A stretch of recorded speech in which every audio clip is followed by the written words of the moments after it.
ನಮಸ್ಕಾರ ಸ್ನೇಹಿತರೆ, ಬೆಳದಿಂಗಳ ಆಶ್ರಯ ಟ್ರಸ್ಟ್ ವಿಜಯ ಸೂರ್ಯ ಮಾತಾಡ್ತಾ ಇದ್ದೀನಿ.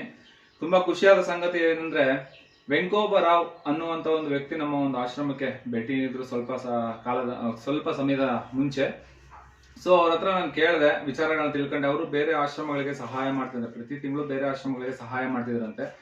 ಸೊ ಇಲ್ಲೊಂದು ವಿಶೇಷ ಏನಂತಂದ್ರೆ, ಆ ವ್ಯಕ್ತಿಯ ಆಗಮನದ ಬಗ್ಗೆ ಕೇಳಿದ್ರೆ ನೀವು ಸಹ ಆಶ್ಚರ್ಯ ಪಡ್ತೀರಿ, ಮತ್ತೆ ಕೆಲವೊಬ್ರು ಇದನ್ನ ನೋಡಿ ತಿದ್ಕೊಳೋದು ಸಹ ಉಂಟು ಅಂತ ಅನ್ಸುತ್ತೆ. ಏನಕ್ಕಂತಂದ್ರೆ, ಸುದರ್ಶನ ಅಂತ ಹೇಳ್ಬಿಟ್ಟು ಮಾಗಡಿಯಲ್ಲಿ ಒಂದು ದೇವಸ್ಥಾನದಲ್ಲಿ ಅರ್ಚಕರಾಗಿ ಕೆಲಸ ಮಾಡ್ತಾರೆ. ತುಂಬಾ ಚಿಕ್ಕ ವಯಸ್ಸು, ತುಂಬಾ ದೊಡ್ಡ ಗುಣ ಇರ್ತಕ್ಕಂಥ ಒಂದು ವ್ಯಕ್ತಿ. ಆ ವ್ಯಕ್ತಿಗೂ ನನಗೂ ಸಂಪರ್ಕ ಇದೆ. ಸೊ ಅವರು ಸಹ ನಮ್ಮ ಆಶ್ರಮಕ್ಕೆ ಎಲ್ಲಾ ತರದ್ದು ಸಹಾಯಗಳು ಅವಾಗ ಮಾಡ್ತಾ ಇರ್ತಾರೆ. ಭಕ್ತಾದಿಗಳಿಗೆ ಅಲ್ಲಿ ಹೇಳಿಸಿ ಸಹಾಯ ಮಾಡಿಸ್ತಿರ್ತಾರೆ ಇಲ್ಲಿನ ದೇವ್ರ ಮಕ್ಕಳುಗಳಿಗೆ. ಸೊ ಅವರು ನಾನೊಂದು ಪತ್ರ ಹಾಕಿದ್ದೆ, ಒಂದು ವಾಟ್ಸ್ಆಪ್ ಗ್ರೂಪ್ ಅಲ್ಲಿ ಒಂದು ಪತ್ರನ ಹಾಕಿದ್ದೆ. ಆ ಪತ್ರನ ನೋಡಿ, ಆ ಪತ್ರವನ್ನು ವಾಟ್ಸ್ಆಪ್ ಅವರು ಒಂದು ಸ್ಟೇಟಸ್ ಹಾಕೊಂಡಿದ್ದಾರೆ.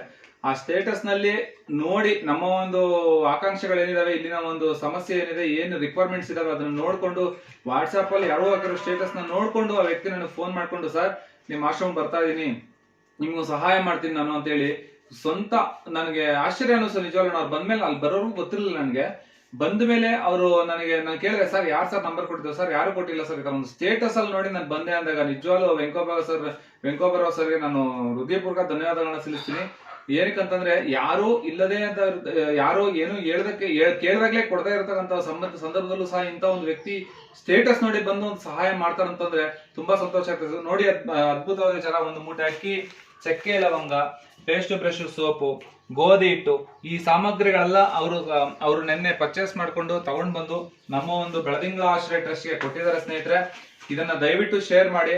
ಯಾಕಂದ್ರೆ ಇಲ್ಲಿ ಒಂದು 20-25 ಜನಗಳಾಗಿ ಒಂದು ದೇವರ ಮಕ್ಕಳು ಇಲ್ಲಿ ವಾಸಿಸ್ತಾ ಇದ್ದಾರೆ. ಅವ್ರಗಳಿಗೆ ಏನ್ ಬೇಕು, ಅವ್ರಿಗೆ ಆಹಾರಕ್ಕಾಗಿರ್ಬೋದು, ಅವರ ಆರೋಗ್ಯಕ್ಕಾಗಿರ್ಬೋದು, ಏನ್ ಬೇಕು ಅದನ್ನ ಜನಸಾಮಾನ್ಯರಾಗಿ ನಾವುಗಳು ಸಹ ಎಲ್ಲರೂ ಸೇರಿ ಮಾಡ್ತಕ್ಕಂಥ ಒಂದು ಸಾಮಾಜಿಕವಾದ ಕೆಲಸ ಆಗಿರೋದ್ರಿಂದ ದಯವಿಟ್ಟು ಇದಕ್ಕೆ ಸ್ಪಂದಿಸಿ 4 ಜನಕ್ಕೆ ಶೇರ್ ಮಾಡಿ ಅಂತ ಕೇಳ್ಕೊಂತೀನಿ. ಧನ್ಯವಾದಗಳು.